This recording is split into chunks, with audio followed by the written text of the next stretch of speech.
வணக்கம். நான் உங்கள் செங்கை சிலம்பு. இது நிறையா காணொலியில் வந்து நீங்கள் உங்கள் பேர் சிலம்புன்னு தெரியும், செங்கைன்னு சேர்த்துக்கு அது என்னன்னு கேட்டிருக்காங்க. ஸோ அதை பற்றி விளக்கமாக அந்த காணொலியில் பார்ப்போம். செங்கைங்கிறது வந்து எங்களுக்கு கிராமத்தோட பேர் செங்கராயன் கட்டளை. அதனால் செங்கைன்னு சொல்லி நானும் சின்ன குழந்தையா இருந்தப்போ ஒரு 4ஆம் படிக்கிறப்ப எங்கள் ஊர் இளைஞர்கள்லாம் அந்த சைக்கிளில் வந்து பெயர் பலகையில் வந்து பேர் வந்து செங்கைன்னு எழுதுவாங்க. அப்போ நமக்கு அவ்வளோதான் தெரியும். ஸோ அதை பற்றி எனக்கு ரொம்ப நாள் தேடல் இருந்தது. இது ஏன் செங்கைன்னு இருந்தது, எங்கே பார்த்து வச்சுருப்பாங்க, இந்த பேர் வந்து நம்ம ஊருக்கு இளைஞர் தான் முதல்ல வச்சுருப்பாங்களா, இல்லை வேறு யாராவது இது கண்டுபிடிச்சிருப்பாங்களே எனக்கு தேடல் இருந்தது. ஸோ அப்போ தான் பார்த்திங்கன்னா எனக்கு இந்த மனோரமா இயல்புன்னு ஒரு புத்தகம் இருக்கும். ஸோ அதில் வந்து பார்த்திங்கன்னா பேரறிஞர் அண்ணா பற்றி ஒன்று இருக்கும். அவரை பற்றி ஒரு கட்டுரை இருக்கும். அந்த கட்டுரையில் பார்த்திங்கன்னா செங்கல்பட்டு மாவட்டத்தில் வந்து ஐயா பிறந்திருப்பாங்க.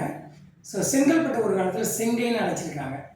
செங்கை அண்ணாதுரைன்னு சொல்லி தான் அவர் அழைச்சிருக்காங்க. அவர் அப்புறம் அரசியலில் நல்லா வளர்ந்ததுக்கப்புறமா வந்து பேரறிஞர் அண்ணாதுரைலாம் பட்டம் கிடச்சதுக்கப்புறம் அந்த செங்கைங்கிற வார்த்தை பயன்படுத்துறதில்லை. அதே மாதிரி அது மாவட்டங்கள் பிரிஞ்சு போனதுனால அந்த செங்கைங்கிற வார்த்தை ஓரளவு எழுந்துச்சு. ஒருவேளை எங்கள் கிராமத்து இளைஞர்கள் ஒருவேளை சென்னைக்கு வரும்போது சென்னைப்பட்டு பக்கத்தில் யாராவது செங்கைன்னு பயன்படுத்துறதை பார்த்துட்டு அப்படி பயன்படுத்தினாங்களா, இல்லை உண்மையிலேயே யதார்த்தமாக கிரியேட் பண்ணாங்களான்னு தெரியல. ஆனால் செங்கைங்கிறது அது மட்டும் இல்லை, ஆந்திர பிரதேசத்தில் செங்கல்வராயன் நிறைய பேருக்கு பெயரே இருக்குது. நான் இருக்கிற இடத்துலலாம் வந்து பார்த்திங்கன்னா செங்கல்வராயனே ஒருத்தருக்கு பேர் இருக்குது. சென்னையில் சில பில்டிங்லாம் செங்கல்வராயன் கட்டிடம்னு சொல்லி இந்த சுதந்திர போராட்டத்துக்கெலாம் நிறைய பேர் போராட்ட தியாகிகள் அந்த ஒரு சில பேர்லாம் செங்கல்வராயன் அந்த மாதிரிலாம் கேள்விப்பட்டிருக்கேன். உண்மையிலேயே செங்கல்வராயன் செங்கை அப்படிங்கிற வார்த்தைகள்லாம் வந்து பார்த்திங்கன்னா எங்கள் கிராமங்களுக்கு எப்படி வந்தது, எங்கள் கிராமத்துக்கு அந்த பேர் ஏன் வச்சாங்க அப்படிங்கிற விளக்கம்லாம் தெரியல. அதற்கான தகவல் உரிமை சட்டம் வந்து அரியலூர் மாவட்டத்தில் அனுப்பியிருக்கேன். அது எனக்கு ரிப்ளை வராமே இருக்குது.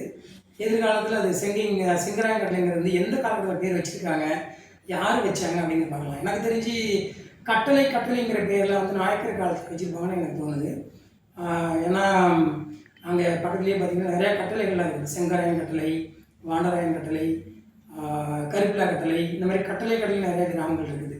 அந்த பேர்கள் வச்சப்போ வச்சாங்களா, இல்லை இதுக்கு ஏதாவது பொறுப்பே இருக்கான்னு தெரியல. தெரிஞ்சதுக்கப்புறம் நான் உங்களுக்கு விளக்கமாக சொல்கிறேன். நன்றி, வணக்கம்.